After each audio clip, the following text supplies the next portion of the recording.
जय श्री राम दोस्तों। पितृदोष क्या होता है? हम 5 भाई हैं, लेकिन पितृदोष से समस्या मुझे ही क्यों उत्पन्न हो रही है? क्या गया में श्राद्ध करने से, कुछ श्राद्ध करने से, कर्मकांड करने से, रुद्राभिषेक करने से पितृदोष समाप्त हो जाएगा? इस तरह के कई प्रश्न पितृदोष से संबंधित मेरे पास आते हैं, तो मैंने सोचा आज इस वीडियो के माध्यम से इन सब शंकाओं का निवारण किया जाए। पितृदोष क्या होता है? अगर आपके किसी पूर्वज का अपमान हुआ हो, असमय उनकी मृत्यु हो गई हो, उनके साथ अन्याय हुआ हो, कोई श्राद्ध क्रम नहीं हो रहा हो, या उनके किसी भी संस्कार में कोई त्रुटि रह गई हो, तो वो आगे की पीढ़ियों में पितृदोष बनकर उनकी कुंडलियों में दिखाई देती है। सो पितृदोष से समस्याएं तो बहुत उत्पन्न होती है, आगे वृद्धि नहीं होती है, धन होने के बावजूद धन खत्म हो जाता है। आजकल अधिकांश कुंडलियों में पितृदोष पाया जाता है, क्योंकि समय के अभाव में आजकल संस्कार पूर्ण रूप से विधिवत रूप से नहीं हो रहे हैं। लालच बढ़ गया है, पितरों का सम्मान नहीं हो रहा है, समय के अभाव में सब शॉर्टकट हो गया है, श्राद्ध कर्म बिल्कुल निमित्त मात्र रह गए हैं। तो यही कारण है कि पितृदोष बढ़ता जा रहा है।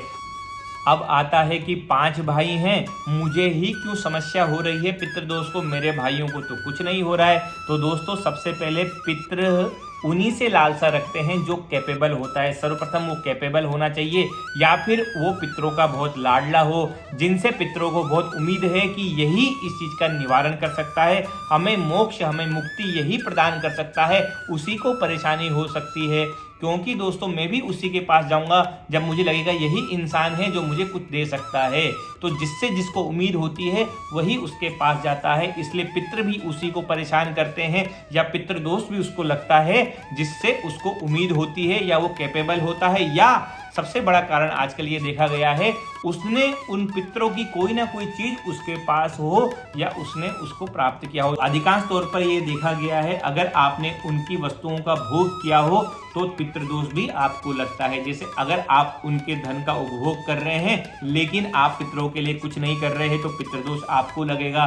धन संपत्ति, पैतृक संपत्ति, उनके बनाए गए घर, उन सब का अगर आप भोग कर रहे हैं, तो ये आपका कर्तव्य होता है कि आप उनके लिए भी कुछ करें। यही बात है कि पितृदोष उसी को लगता है। तो आप देख सकते हैं अपने भाइयों में, या तो आप सबसे लाडले रहे होंगे, या सबसे ज्यादा उनकी संपत्ति का भोग आपने किया होगा, उनका धन, उनकी संपत्ति का प्रयोग, यूज सबसे ज्यादा आपने किया होगा। ये बड़ा क्राइटेरिया है।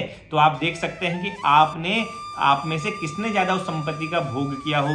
दूसरा, आप कैपेबल होने चाहिए, उनकी आशाओं को, उनकी उम्मीद को पूरा करने के लिए आप ही कैपेबल हैं। अगर उनको ये पता है तो वो आप ही को लगेगा। तो दोस्तों, इस प्रकार के कई कारण रहते हैं जिससे ये ज्ञात होता है कि पितृदोष किसको ज्यादा परेशान करेगा। तो अब अगला सवाल आता है, क्या गया में श्राद्ध करने से या श्राद्ध कर्मकांड करने से पितृदोष समाप्त हो जाता है? हमारे पूर्वजों को मोक्ष की प्राप्ति हो जाती है या नहीं? दोस्तों, इसको समझाने के लिए मैं श्रीमद् भागवत की एक कहानी कोट करना चाहूंगा। तो दोस्तों, उसमें कथा आती है गोकर्ण की और उसके भाई धुंधकारी की।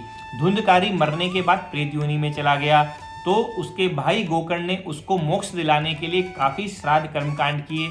उसने गया में 100 बार श्राद्ध किए, उसके बाद भी उसके भाई धुंधकारी को मोक्ष की प्राप्ति नहीं हुई, वो प्रेत बना रहा। तो दोस्तों, ये बात तो पक्की है कि गया में भी श्राद्ध करने से मोक्ष की प्राप्ति नहीं होती। और ये मैं प्रमाण कहाँ का दे रहा हूँ? श्रीमद् भागवत का मैं प्रमाण दे रहा हूँ, वो झूठी नहीं हो सकती।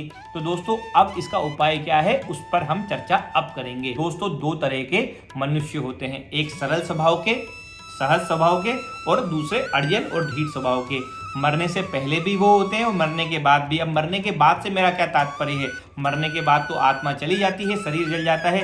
दोस्तों, यहाँ 3 चीजें होती है। मैं छोटे से संक्षिप्त रूप में आपको बताने का प्रयास करूंगा, क्योंकि ये बहुत बड़ा विषय है। यहाँ 3 चीजें होती है। एक तो होगी हमारी स्थूल बॉडी, हमारा ग्रॉस बॉडी, जो दाह संस्कार के समय जल जाता है। दूसरी हो रही आत्मा, जब हम मरते हैं तो वो परमात्मा में विलीन हो जाती है। अब तीसरी चीज क्या है दोस्तों? तीसरी चीज वही है जिसको हम सटल बॉडी बोलते हैं, सूक्ष्म शरीर बोलते हैं, जिसके अंदर हमारी आकांक्षाएं, हमारी डिजायर, हमारी कामनाएं, हमारा सारा इच्छाएं, हमारे षड रिपु, हमारा लालच, अहंकार, सब उसी के अंदर होता है। वही ट्रेवल करता है, उसी के नाश को मोक्ष कहा जाता है। इस सूक्ष्म शरीर के भटकने को ही हम प्रेत योनि कहते हैं। तो दोस्तों इस सटल बॉडी को हमें शांति देनी है, इस सूक्ष्म शरीर को हमें शांति देनी है। उसी का प्रयास गोकर्ण भी कर रहा था। तो उसका तरीका क्या है? प्रेत योनि में कोई भी जा सकता है, कोई भी आपको पितृदोष दे सकता है, या तो उसका अनादर हुआ हो, उसकी असमय मृत्यु हुई हो, उसका कोई इच्छाएं हुई हो, बहुत से कारण होते हैं। इसके बारे में मैं पहले ही चर्चा कर चुका हूं। तो वो कोई भी हो सकता है, सरल सहज स्वभाव का भी हो सकता है, ढीठ स्वभाव का भी हो सकता है। अब मरने के पश्चात क्या होता है? तो जो सरल सहज व्यक्ति होते हैं वो मरने के पश्चात उनका अगर आप विधिवत रूप से कर्मकांड करेंगे, उनके संस्कार करेंगे, श्राद्ध कर लेंगे, गया में श्राद्ध कर लेंगे, तो उनको शांति प्राप्त हो जाती है। वो अपना सूक्ष्म शरीर छोड़कर परमात्मा में विलीन हो जाते हैं और उनको मोक्ष की प्राप्ति हो जाती है। वो शांत हो जाते हैं, पितृदोष समाप्त हो जाता है। लेकिन जो धार्मिक प्रवृत्ति के नहीं थे, मरने से पूर्व भी प्रेत थे, प्रेत अर्थात दुराचारी थे या फिर गलत कार्य करते थे, उनकी कुछ डिजायर्स ऐसी थी, काम वासनाएं ऐसी थी, किसी भी प्रकार की उनकी इच्छाएं हो सकती है, अहंकारी थे, रूढ़ थे, बहुत प्रकार के उनके व्यवहार आचार हो सकता है।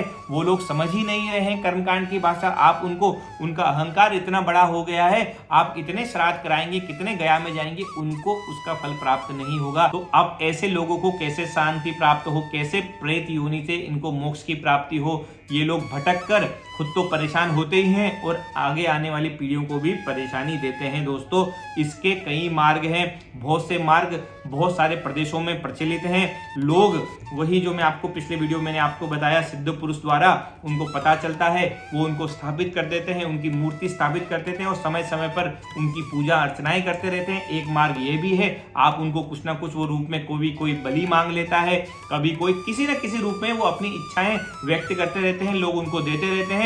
लेकिन दोस्तों ये एक टेम्परेरी सॉल्यूशन है। क्यों? क्योंकि आपके आने वाली पीढ़ियां ये सब नित्य नियमित रूप से नहीं कर सकती है, तो आपको परमानेंट सॉल्यूशन भी देखना होगा। और अगला उपाय हमारे शास्त्र क्या बताते हैं? श्रीमद् भागवत कथा।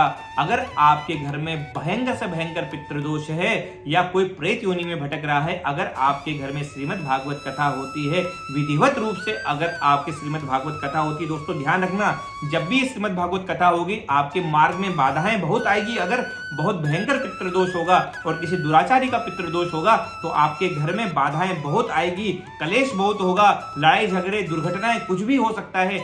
लेकिन आपको संयम के साथ आपको विधिवत रूप से इसको पूरा करना है कर्म को। तो श्रीमद् भगवत कथा का आयोजन आप रख सकते हैं, रामायण का आप अनुष्ठान कर सकते हैं। दोस्तों उसके बाद कहा गया है जब इसकी पूर्णाहुति होती है उसके बाद संपूर्ण रूप से उसको उसका फल प्राप्त होता है, वो प्रेत योनि से मुक्त होकर मोक्ष की प्राप्ति उसे होती है। और गोकर्ण ने धुंधकारी को इसी प्रकार मोक्ष प्रदान किया था, भागवत कथा रखी थी। भागवत कथा के सुनने से यही बोला गया है कि दुराचारी से दुराचारी आत्मा भी भागवत कथा से प्रभावित होकर सदाचार करने लगती है और फिर वो संतुष्ट होकर इस लोक से दूर चली जाती है। तो दोस्तों यही इसके उपाय हैं। आप भागवत कथा कर सकते हैं, आप रामायण का पाठ कर सकते हैं। एक उपाय सिद्ध पुरुष द्वारा मंदिर स्थापना, उनकी जो भी इच्छाएं कामनाएं की पूर्ति आप कर सकते हैं।